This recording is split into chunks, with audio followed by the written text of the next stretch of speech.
Assalamualaikum warahmatullahi wabarakatuh. Di sini saya akan menjelaskan mengenai distorsi pasar dalam mata kuliah Ekonomi Mikro Islam dengan dosen pengampu Ibu Fitri Zikraya MESY untuk memenuhi ujian akhir semester. Sebelumnya izinkan saya perkenalkan diri. Nama saya Kaila Nur Asri dengan NIM 12392302223 dari jurusan Manajemen Keuangan Syariah semester 2 kelas F UIN Sunan Gunung Jati, Bandung. Apa sih distorsi pasar itu? Nah, di sini saya akan menjelaskan tentang pengertian distorsi pasar. Distorsi pasar adalah kondisi di mana pasar tidak stabil atau tidak sesuai dengan syariat Islam, yang mana peristiwa ini disebabkan oleh penyimpangan atau gangguan dari pihak-pihak yang tidak bertanggung jawab demi meraup keuntungan besar tanpa memikirkan keadaan orang lain dan aturan yang ada dalam syariat Islam, sehingga tidak tercapainya suatu kondisi yang sama di mana antara penawaran dan permintaan serta adanya ketidakadilan antara individu dan kelompok, di mana keadaan ini dapat mengganggu kegiatan ekonomi dalam memaksimalkan kesejahteraan masyarakat. Selanjutnya ada macam-macam distorsi pasar. Yang pertama ada rekayasa permintaan, yaitu bainizasi atau penciptaan permintaan palsu, di mana seseorang berpura-pura menawar barang yang didagangkan dengan maksud hanya untuk menaikkan harga, agar orang lain bersedia membeli barang dengan harga tersebut. Yang kedua ada ihtikar atau penimbunan, melakukan penimbunan barang dengan tujuan spekulasi, sehingga ia mendapatkan keuntungan besar di atas keuntungan normal. Yang ketiga ada talaki rukban, yaitu tindakan yang dilakukan oleh pedagang kota yang membeli barang petani yang masih di luar kota untuk mendapatkan harga yang lebih murah dari harga pasar sebenarnya.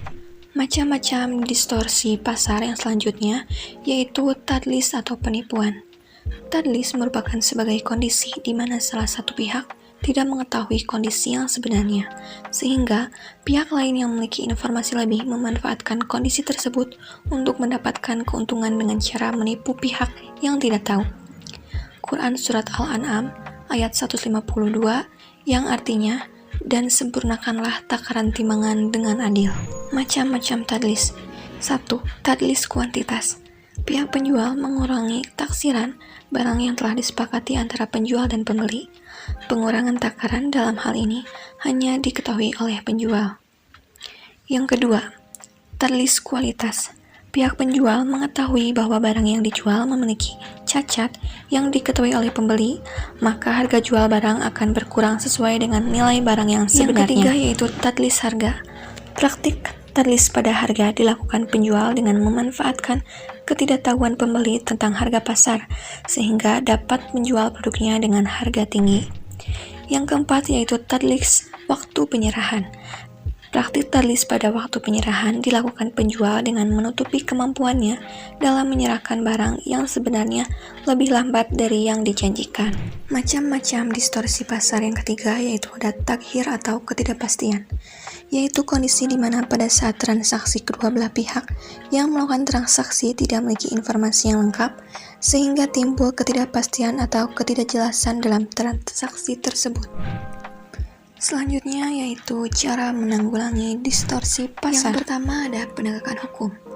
Dengan memperketat penegakan hukum terhadap penipuan, manipulasi harga, dan informasi yang menyesatkan. Yang kedua, transparan.